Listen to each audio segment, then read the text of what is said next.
to inspect it. Hi guys, tonight I think you're in for a treat. Over the last few episodes I've spoken to people of all different backgrounds about the paranormal.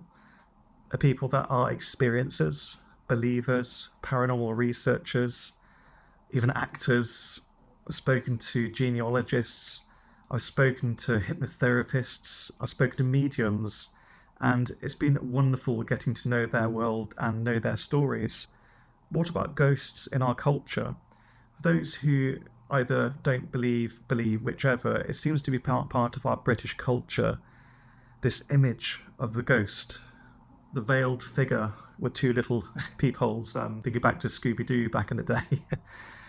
This image has been in our psyche for so long, and thinking back to books like A Christmas Carol that popularised the phenomena of ghosts and into the more kind of wider public view. And since then it's just been this fascination, and even before then, part of the spiritualist movement, the idea of hunting for ghosts being entertainment, not really treating it as reality, little did they know, is quite... It's fascinating and it's interesting to know more about that side of life. So I hope you enjoy this episode. I'm speaking to Paul Weatherhead tonight, who is a fascinating guy. I think you're going to like this. Hello and welcome back to Paranormal Perspectives. My name is Stan, and tonight we're speaking to Paul Weatherhead. Thank you, Paul, very much for being here. Thanks for having me. My pleasure. Yeah, this is going to be a really interesting conversation about the ghosts of our Christmas past. So looking at the historical context around hoaxes, ghost hunts, and how it relates to Christmas and New Year. It's kind of an interesting phenomenon that I'd love to delve into. So this links into Paul's book, Phantoms of Christmas Past, Festive Ghost Hoaxes, Ghost Hunts, and Ghost Panics. I'd like to, before we get into the details of this conversation, get to know you for who you are. I know you're an author, a songwriter, and a musician. I'd love to know from you, what got you into the paranormal? What fascinates you about it? Well, I think, like a lot of people my age, I sort of grew up watching things like Arthur C. Clarke's Mysterious World, collecting the Unexplained magazines. Yeah. So these were all sort of big events for me, and getting books out from the library on ghosts and alien lost civilizations and all that kind of thing. So those were sort of big things in my formative years, but also I suppose the area where I live, which is the Calder Valley in West Yorkshire, where seems to be an area of high strangeness. So I grew up against a background of Britain's first supposed alien abduction, the Alan Godfrey case just down the road in Todmorden. And just in my teenage years, there was a sort of a media hoo-ha about this witch who wanted to buy a disused church and turn it into a witch's temple. And then she sort of turned into a Black Panther and started killing sheep. And then a big campaign grew up to stop her, and Cliff Richard got involved and put up the money to stop it. And so there was this huge, really bizarre story. And so it was sort of these things that sort of really got me interested in and sort of pointed me in those directions. Yeah, I completely relate to that. I mean, it's really fortunate you happen to live in an area where there's, I love the expression high strangeness. Where these events so regularly happen, people tend to experience these shared things, because I'm of a similar background. I grew up in Oxford, so as you can imagine, Oxford has quite a history. Obviously, for example, the Hellfire Club. And yeah, I just grew up with all of these ghost stories in our local history. And yeah, I even myself used to spend my lunchtimes at school just reading ghost books in the library, and I just had this natural draw to it, so I completely get that. So I mean, I can kind of feel your passion from here about it, so this is going to get exciting. So in the most simplest way I can ask you, what is the connection between ghosts and Christmas? Yeah, it's strange why we associate something scary with Christmas, a time when people gather with their loved ones around the fire. But partly I guess it's because when people gather around the fire for a celebration, it becomes an ideal time to tell a ghost story. I mean, that might be one aspect of it. Of course, there is the sort of Charles Dickens connection and A Christmas Carol and Scrooge and all that kind of thing. And I'm sure that helped to play into it. But I suppose there's also the thing that, Christmas is a kind of border, isn't it, between the old year and the new year. And folklorists talk about borders as being these sort of liminal spaces where two worlds meet. And, when that's the case, people start to think, well, maybe these worlds, this border is leaky. And so, times like Christmas, New Year, those are the times when things from one world might sort of bleed into another world. And that people think that, don't they, about all kinds of places that are on a borderline, the border between countries, the border between land and sea, between waking and sleeping and life and death. All those sort of strange border areas seem to be, strange phenomenon seems to sort of congregate around them. Yeah, it's fascinating because, like, from what I know of this country, I know a lot of our traditions come back from our pagan heritage. And my understanding is around the time of we call Halloween as, what's it called? Samhain? I'm probably pronouncing that completely wrong though, but with a similar belief that the veil between worlds is thinned, and I believe that continues until the new year or Yule. I'm probably terribly mixing these things up. I completely understand, so feel free to correct me, but that's my understanding. And I know that over time they evolved and were overtaken by other religions and beliefs, but it seems to be there's this fascination and concentration of phenomena around this time of year, which is, it's quite interesting. It seems that idea lingers on, doesn't it? It does seem, yeah. And I wonder if that inspired stories like A Christmas Carol. I know that was very popular back in the day, and I wonder if that was part of the influence that started the whole ghost hoax phenomena and ghost hunting and all of that. So I want to ask you as well, getting to know you a bit more, like, do you believe in ghosts, and have you experienced anything of that sort? Well, my ghostly experience happened quite some time ago when I was working as a teacher in Greece, and I'd moved into a new flat, and on the first night there, the light just suddenly turned on its own, and this was really unnerving, and I had to get, across the room to turn it off, and there was no one else in the flat, and it happened again. So this was really unnerving. And then a bit later, I sort of woke to see this shadowy figure standing around the bed, and I thought maybe it's a burglar, and I jumped up with a pillow in front of me, flailing my arms madly to try and to attack it, but I realized there was nothing there. And this happened for a couple of nights, and then on the third night, I sort of woke up to find this, I couldn't breathe, and there was this sort of demonic figure sitting on me, sort of glaring into my face and crushing the breath out of me.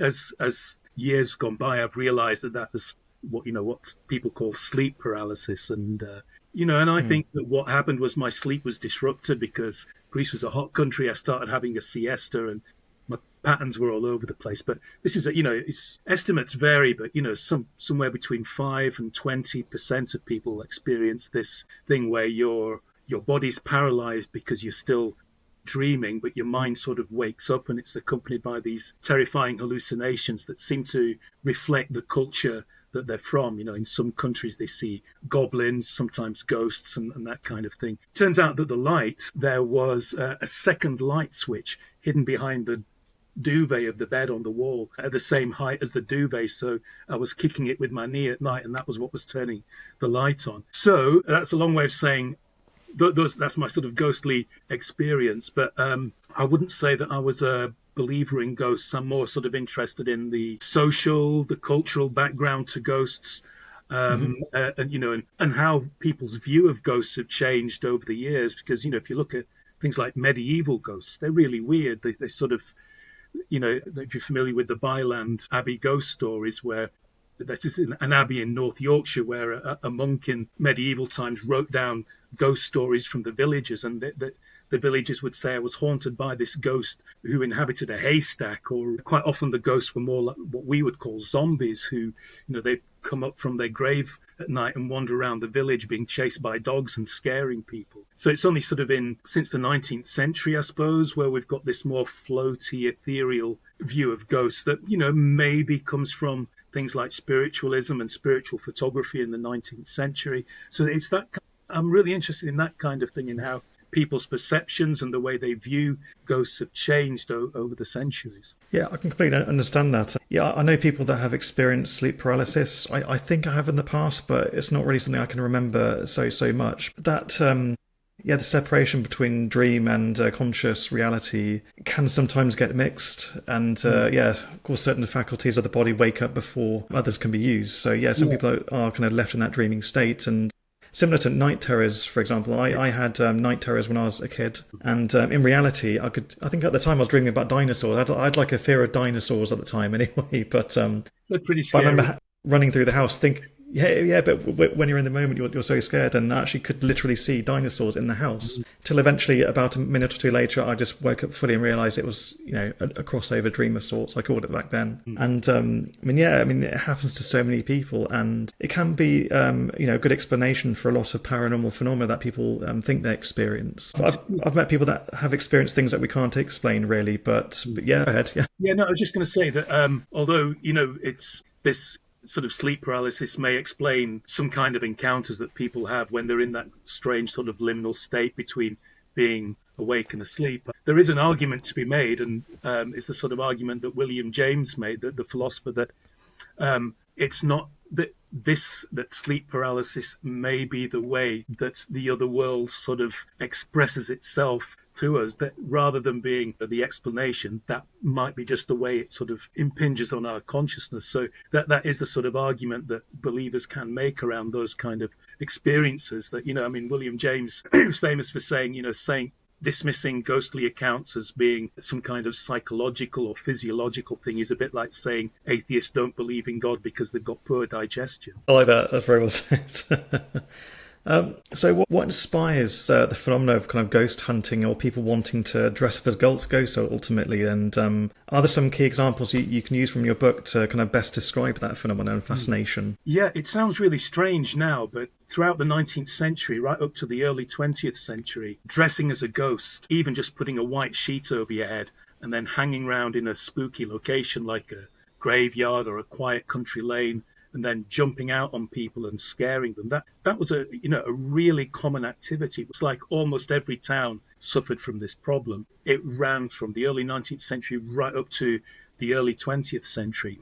The newspapers called it playing the ghost, and occasionally it would just be a simple sheet over the head. Sometimes, they might use luminous paint or, a devil mask or horns or that kind of thing to try and heighten the effect. And it caused a great deal of uproar because although if you were looking at this ghost, you would see straight away that it was a bloke in a costume. But if you put yourself in the situation of you walking down somewhere spooky at night and you see someone in a ghost costume standing there, sort of doing all these sort of ghostly maneuvers and prancing around, it's going to make you're going to feel alone, you're going to feel vulnerable, you don't know, is this some crazy person who's going to attack you? So all those thoughts are going to be running through your head. And so there's a great deal of outrage at these, and so occasionally you get mobs forming and patrolling the streets trying to catch this ghost hoaxer.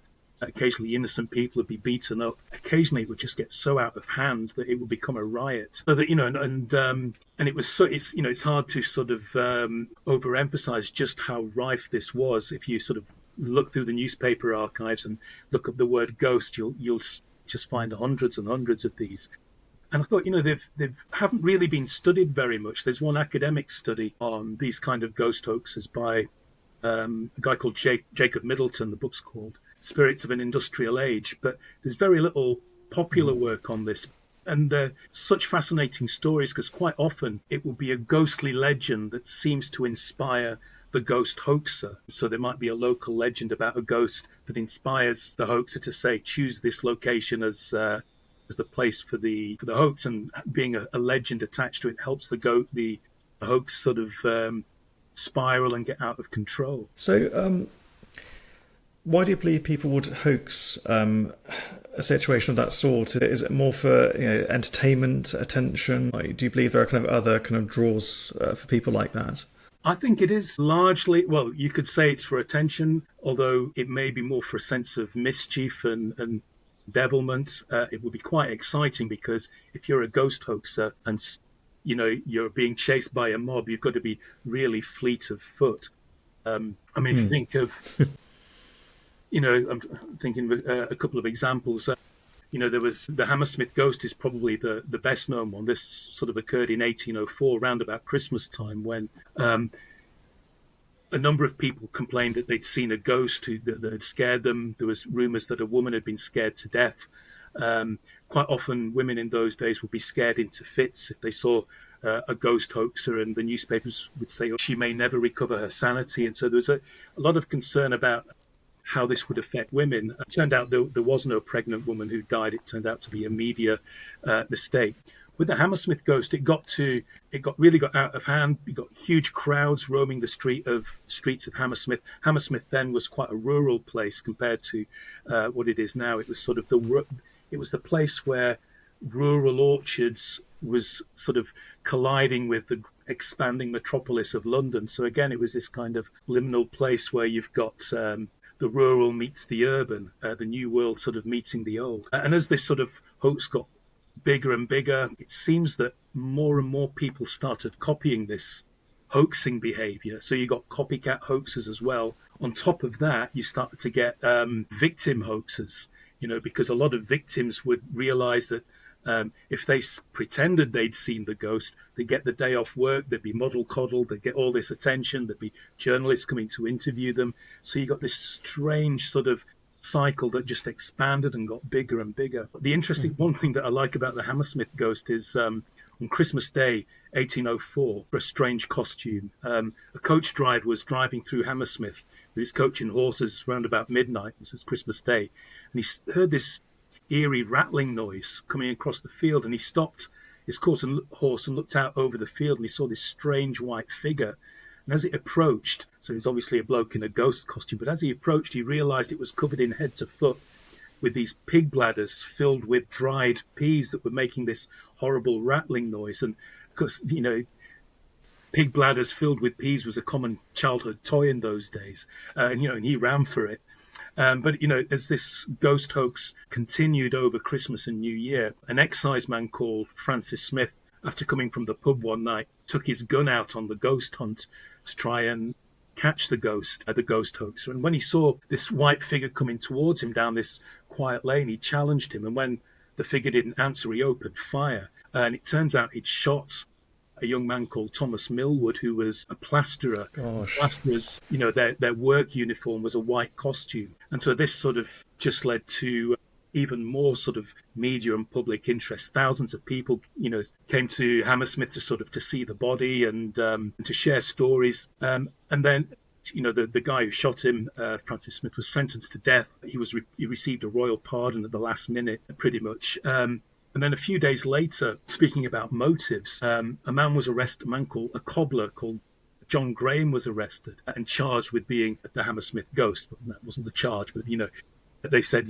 he was the Hammersmith ghost because he had indeed donned a ghost costume, but he said he'd only done it the once. And his motive, he said, was his apprentice had been telling his children ghost stories, and now they were too scared to sleep. So he wanted to get revenge on his apprentice. So he sent him on an errand at night, waited in the street with this white sheet over his head, and did all the woo for the Hammersmith ghost. So I wonder if events, that it's really sad when an event like that happens, through kind of hysteria to an extent, and bless him, that must be awful. But I wonder, with these events, what inspired the classic image of a ghost? Because I remember as a kid growing up with Scooby-Doo, and I know it's an awful reference, I know, but all the ghosts were dressed in a particular way. The big children's cartoon books. I used to watch Danger Mouse, and was at Count Dracula as well. Again, also ghosts in robes with two little dots. Do you know where that may have come from? That impression.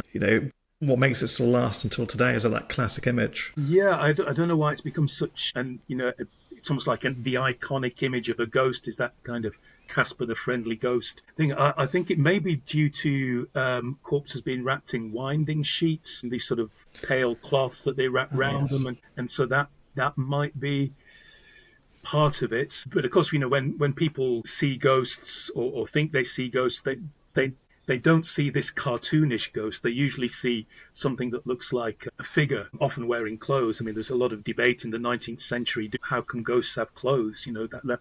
That's quite a strange thing. Are they the ghost special clothes for ghosts? So they've got clothes shops where ghosts can buy them? Or, do clothes themselves have some kind of spirit life? So there was this sort of debate going on, probably semi, tongue-in-cheek in the 19th century about ghost clothes. Yes, that makes sense, because I also say linked with, I've spoken to people who have been in seances who have reported seeing ectoplasm coming out of the body, and they equally have been in seances that have been fraudulent, very clearly so.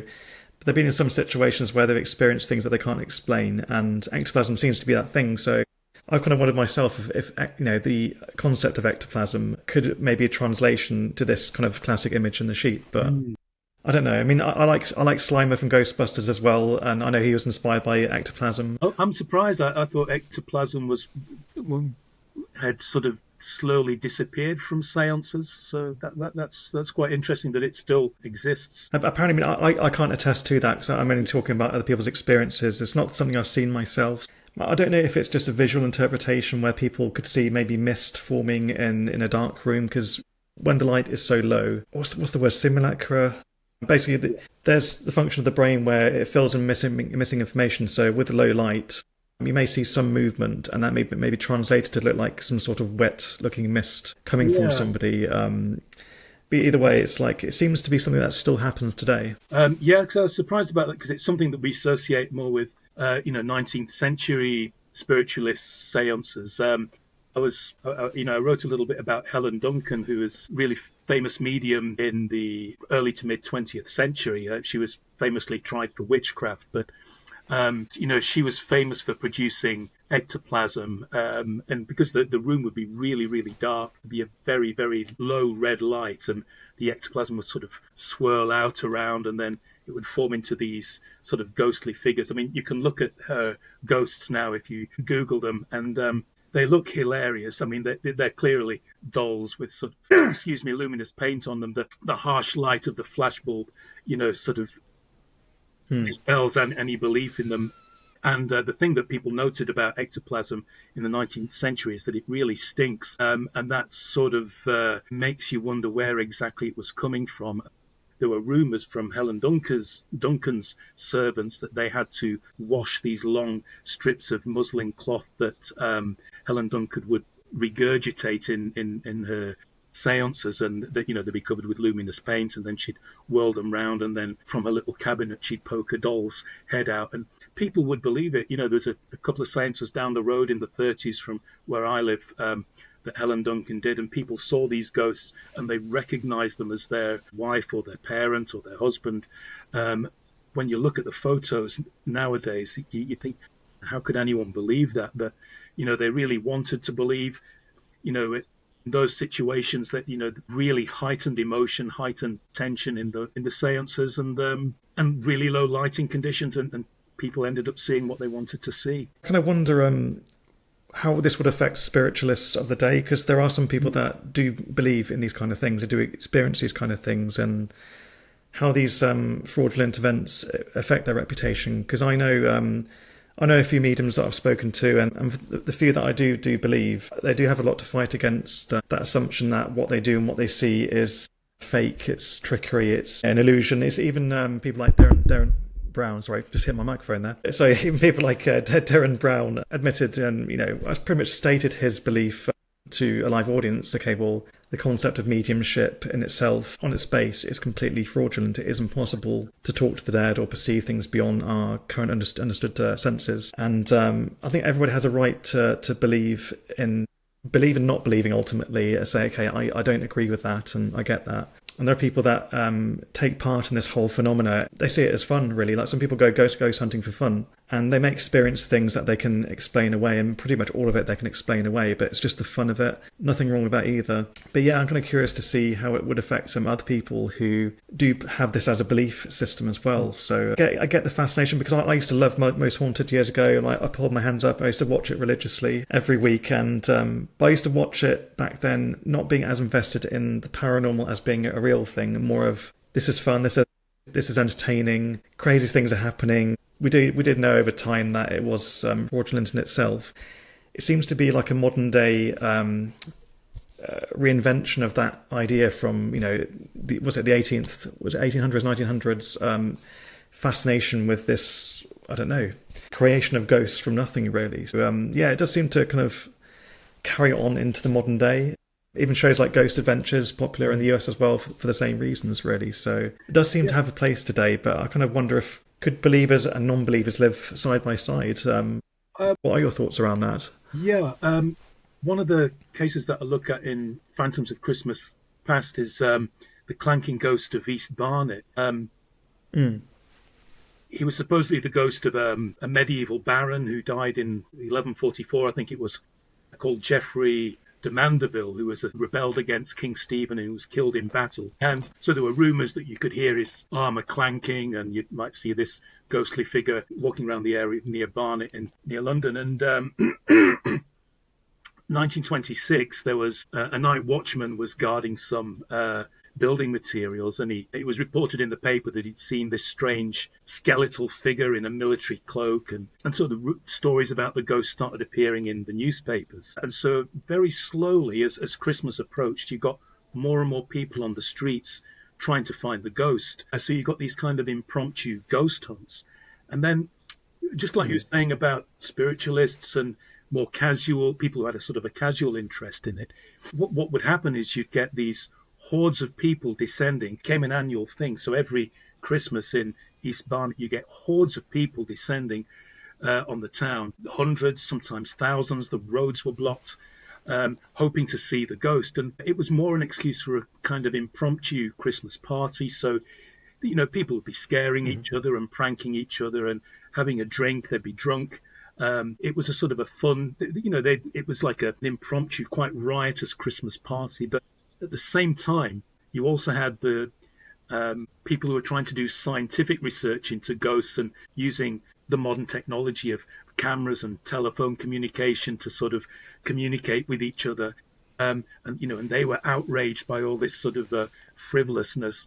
And then on the other hand, you had the spiritualists who would come as well. And the people from the Society for Psychic Investigation of Ghosts, they would become a little bit angry that the spiritualists were coming and stealing their ghost, because the spiritualists would always see a ghost, but the poor old psychic investigators were sort of relying on their instruments and not having much luck. But the spiritualists would come down and say, yeah, we saw the ghost. And so you had this tension between them. But for most people, they didn't really think of themselves as believers or non-believers. They were just interested in the topic of the paranormal, and they came down to have a good time. That's fair enough.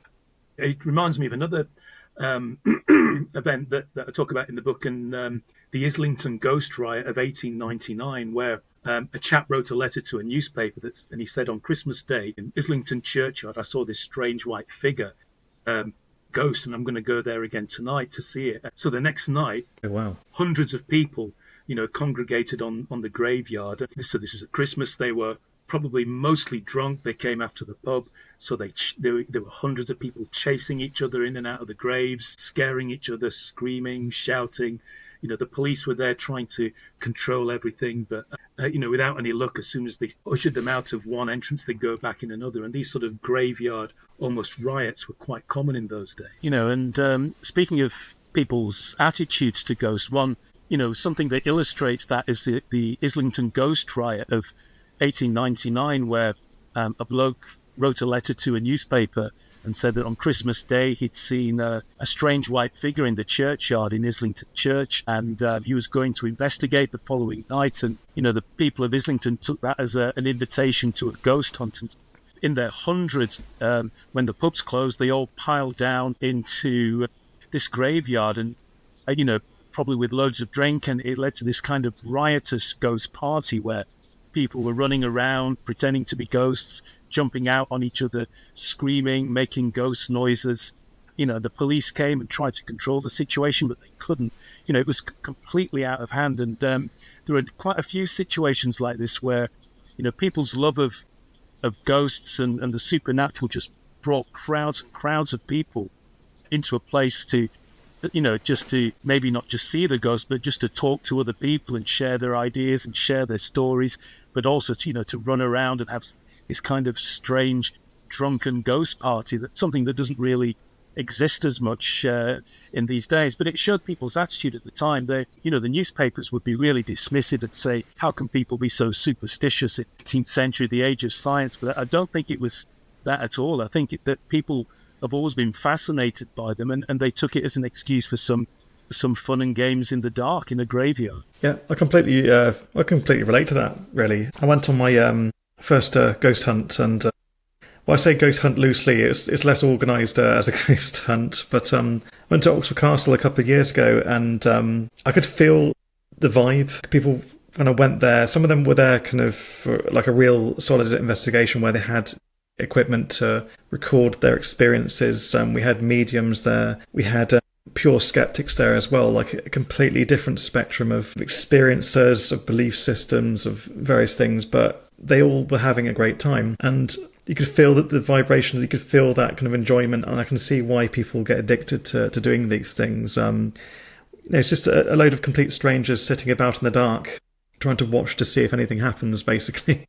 But I remember being sat there about 3 o'clock in the morning in Oxford Castle, which is, I'm really privileged to have done that, really, but just be sat there with these people thinking, this is amazing, this is so much better than a nightclub. Although I'm a bit weird like that, really. So yeah, for the hoaxers of the day, basically, like, what happened to the hoaxers when people began to kind of turn against them? Like, yeah, I can't imagine it gets quite rowdy. It does get quite rowdy. I mean, we talked about these sort of patrol groups being formed, and quite often, because a lot of the victims of these ghost hoaxes would be women, occasionally you get these huge gangs of men dressing as women, walking the streets in drag as a kind of honey trap to try and attract the ghost hunter to scare them so they could catch him. So that was quite interesting, because you can imagine that would be almost like a stag night, be really sort of carnivalesque, transgressive attitude experience with them, being drunk, dressed as women, roaming the streets, having a great time, maybe beating someone up if they were in the wrong place at the wrong time. But generally, if they were caught, and they were caught quite often, they'd be badly beaten, they might get dumped in the nearest canal, sewer or river. Occasionally they'd be prosecuted for mischief or antisocial behaviour or whatever the equivalent to that crime was in those days. The ghost hunters would have to be, as we talked about earlier, would have to be really good at disappearing into the night. And one of the things that that some ghost hoaxers did was they'd have a costume that was white on one side and black on the other, which means when they were being chased they could flip it, and then it would be much easier for them to disappear. And this might be one of the reasons why a lot of these hoaxes tended to happen in sort of semi-rural places, so which means there was enough of an urban environment to have an audience for your ghostly antics, but enough sort of rural area to make a sort of escape over into the fields or through the woods if things started to get a little bit too hairy. Yes. No, that's really interesting. Kind of makes me think about comparing the modern day with the olden day, so to speak. How do you think that's affected people's pursuit of the paranormal? Because nowadays we will have access to information superhighway, as they say, where we can research local history more easily.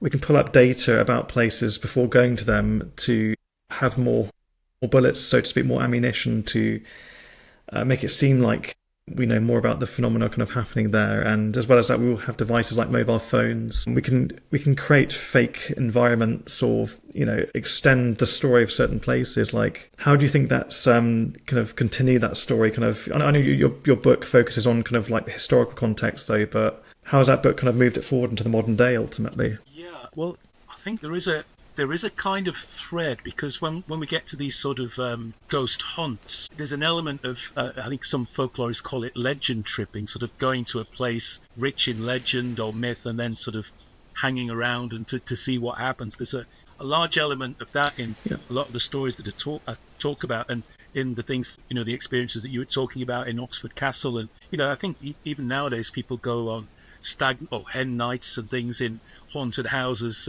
just for that kind of thrill, that sort of frisson of excitement with a little bit of fear that people get in doing those sort of things. And I imagine there might be the same sort of leg pulling and and joking around in those situations as you would have got in the 19th and early 20th century. I think one thing that seems to have disappeared largely though is what I've called the ghost flash mob, where suddenly people would spontaneously gather in an area when there were rumours of a ghost. A beautiful example comes from just down the road from me in Todmorden, where in the mid-19th century there were, in Todmorden station, rumours spread that the station master had seen this crazy red-eyed ghost approaching him on the platform, and then the ghost had disappeared, and so had the station master. And no one knew where he went, and so huge crowds gathered around the around the station the next day and the following day, which was a weekend. And so just hundreds and hundreds of people gathered, sharing stories and, rumors and gossip, and then the station master turned up for work and, was surprised to see all these people who'd been looking for him, thinking that he'd been disappeared. And he said that he had seen something. What had happened was he was walking on the platform and he saw this strange white figure with red eyes, and it occurred to him that it might be a ghost who was sort of coming to warn him of a crashed train, because that was something that happened in Dickens stories and things in the 19th century. But as the ghost got closer, he realized it was an escaped albino ferret with pink eyes. And so what he'd done is he told his mates this story, and they told their mates, and they told their mates, and it only took a Chinese few whispers. steps before suddenly you've got this crazy ghost who sort of kidnaps poor station master and drags him to hell or whatever. So, but these flash mobs, that seems to be something that's disappeared because of modern technology. You don't need to do that when you can look it up on the internet, or even listen to it on the radio, or watch a TV program. Yes, it seems to be these. I think some paranormal events tend to pass more quickly. I'm thinking now about the phenomena of UFOs. I know it's taken a sudden diversion. That seems to be a really popular thing at the moment, because people now, of course, have access to a mobile phone. They record more things in their skies, have more questions. They have access to apps as well that state what's flying over their house, what's happening above them, and so on. Now it seems to be kind of more of a phenomena of people saying, okay, I saw a UFO, and I do kind of wonder. I mean, I can't question as to whether that's real or not, though, because it's real to them ultimately. But the fact is, like, things very quickly grow, and then you get big events, and sometimes they'll give them names, like the Phoenix Lights, for example, that happened a few years ago. There was an event where, in that area, I think it was in the US, of course, where multiple people experienced unknown lights in the sky. Could have been a helicopter, could have been a number of different things. It could have been ball lightning, but ultimately, like, people passing information very quickly in a small area then begin to almost make each other believe that they saw the thing that they saw. And it's this kind of psychological aspect which I find is fascinating, because I've questioned my own experiences. I wrote my own book about my paranormal experiences growing up, and I've questioned whether some of my events have been kind of a psychological reaction to an event that I've experienced. For example, no surprise, I was severely bullied at school. When I came home at the end of, I think one day, I experienced an item being thrown across the room. I could have hallucinated it. I felt like it was real, but that's when I began to realise, actually, like, have I experienced something so intense during the day, it's being outlet in another way, kind of similar to the way night terrors work. It's reality crossing over. Could it be that? I've been at times when I've been dealing with very high stress when I was very young. I've seen like a dark person in my room. Again, it could be a night terror situation. It could be similar to sleep paralysis, because when those events would happen, I didn't feel like I could move, but then again, I didn't try to move either. I was just there, in my bed, just fixated on this particular thing. So I find all of this quite fascinating. But ultimately, like I say, when people experience these things, I mean, we're not there, so we can't attest to whether that was definitely real or not. But ultimately, whatever people experience, to them, it's real. And that's the thing, they've lived through that experience. So, and all we're getting is secondhand reaction, their emotional reaction, or whatever they're stating factually based on their perceptions of reality. So, yeah, I find all these events quite fascinating, really. Yeah, and it is the experience itself that is what a lot of us are interested in, whatever the cause. Yes.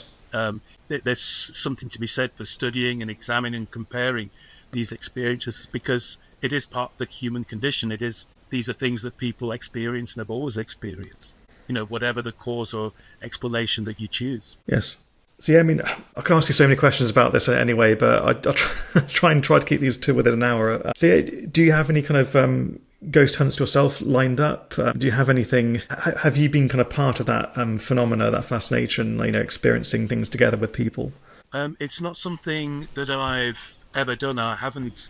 I'm trying to think back. Have I been on a ghost hunt or not? The last I certainly remember going as a child, going to a supposedly haunted station during daylight, because we were children. So that was a pretty disappointing affair. But no, I haven't really been on a ghost hunt. So maybe I've got that pleasure in store.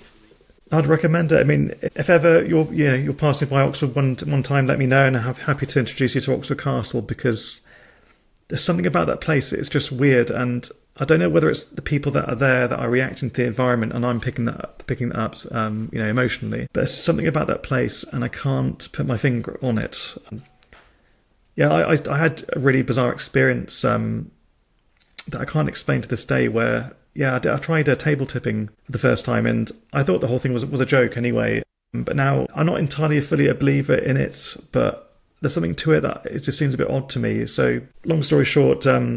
They proposed this kind of experiment to me, and I thought, okay, if I'm going to do this for the first time, I think this isn't real, but I'll try it. And I carried this little wooden table. Like, I checked everything to see if there was anything about it that could have induced fraud, basically. And thanks to all those years of me watching Most Haunted, I tried to replicate what I saw on the TV. So I think myself and three other people stood at each side of the table, and I asked them to place their hands down like this and their legs away, so they couldn't interact with it that way. And I said, okay, let's just sit and see what happens. And there was a light to the left of us. It was a dark room though, so just one light to the left of us. And for some reason it started to rock backwards and forwards. And I thought, okay, well, one of us must be doing this. So I asked random people to take their hands off for a second to see if it affected its motion. And it kept rocking. And it got to a point where it was just one person with their hands on the table like this, and it was still rocking, but the other way. I'm thinking, okay, if there's one person with their hand on the table this way, it would rock, of course, this way. You'd pressure down. It would do that. I looked at the floor thinking, okay, maybe there's something on the floor doing this. No. And I thought, okay, this doesn't seem quite right. So, okay, I just went with it, carried on, and eventually the table started moving backwards, forwards more violently. Eventually, it jumped off the ground by maybe like a centimetre, like just not much, but just enough for the shadow of the table where the light was to separate for a moment, down again, like so quickly. And I can't explain that to this day. I kept thinking, could we subconsciously be affecting the table though? So not consciously willing the table to move, but we could be subconsciously like out, maybe a control happening that we don't have control of it at the forefront. Yeah, I did think about that, but I can't explain why it moved up when our hands were like this. So yeah, really bizarre. But I see the excitement. It is exciting, yeah. And I know skeptics talk about things like the Ideomotor effect that sort of explains pendulums, that there are small imperceptible motions of your hands all the time, and maybe these sort of synchronize and work together unconsciously. Who knows? Yeah, these things are hard to explain. But the most famous psychic investigators, James Randi, was famous for saying that psychic phenomena needs to be investigated by stage magicians rather than scientists, because if there is some trickery going on, it will be those that would have the right sort of train of thought to see what it is.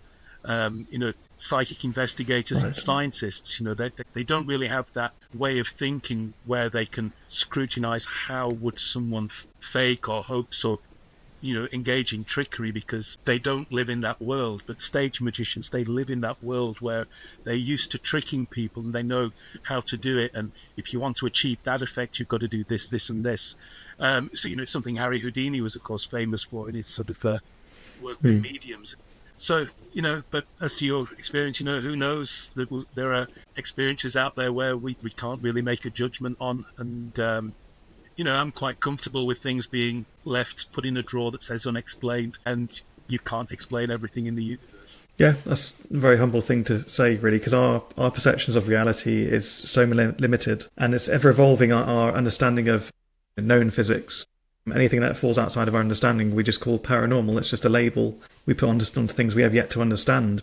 I've always said to people on this podcast, a long time ago, the creation of fire was seen as magic because it was only the gods that could create fire, and then one day we could. So that's the thing. It's just ever evolving science and our understanding of the world. But yeah, this has been a really fascinating conversation. So thank you for taking part. And I need to ask you the important bit as well. So where can people find your book, Phantoms of Christmas Past? I've got a copy here. It's Phantoms of Christmas Past. It's yes, by 6. I do like the cover. That is the sort of classic image of the playing the ghost. Yeah. With the angry mob chasing after the. Published by 6 books. It's out now. You can get it wherever you get your books from. So bookshops will be able to order it. You can get it online in wherever you get your books from as well. Yes, and I'll make sure to add links just below this video. And I believe your book's a recent release, is that correct? It's just a couple of months ago. This year, September this year. So yes. September, yes. It's quite near. So yeah, well, congratulations, of course. A bit late though, but congratulations. Yeah, it must be quite exciting for you. Yeah, my very first book is coming out in March next year, and yeah, it's in a similar vein. It's a mixture between a belief in the paranormal and the skepticism of the paranormal. It's actually a book that's on either side of the fence, which sounds a bit bizarre, but yeah, will be revealed in time. But yeah, so well, thank you very much for being part of this conversation. It's fascinating to understand a side of the paranormal from our historical perspective, because it is part of our culture in this country, really. So yeah, thank you, Paul. It's been a pleasure having you. You're a fascinating character and very good with your historical knowledge. I was quite impressed with your recall skills. Thank you very much. My pleasure. Good luck with the book as well. Thank you very much, Paul. You take care, and yeah, good luck with your next adventures. Thank you. Bye-bye.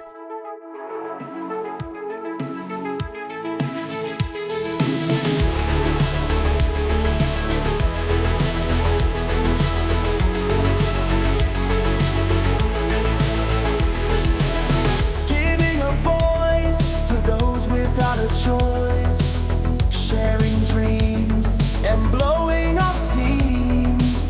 We'll lend you a hand, we'll let you stand, sharing stories about the unknown. Paranormal perspectives, we're here to inspect it. I'm a small, not a medium. Let us escape from this tedium, learning from each other, breaking barriers, a message of hope, birthed from the unknown. Who you gonna call? I'm not a ghostbuster, no proton packs, just crossing streams of knowledge. It's not so scary when things get hairy. It's not the paranormal, just future normal. Breaking barriers, no longer the carrier, releasing the fear and replacing it with knowledge. Understanding each other, we uncover a whole new point of view within you. Paranormal perspectives, we're here to inspect it. I'm a small, not a medium. Let us escape from this tedium, learning from each other, breaking barriers, a message of hope, birthed from the unknown. The only stream we need to cross is the platforms to get the message across. Knowing each other, sister to brother. No ghost or spirit or demon will ever get the better of this medium.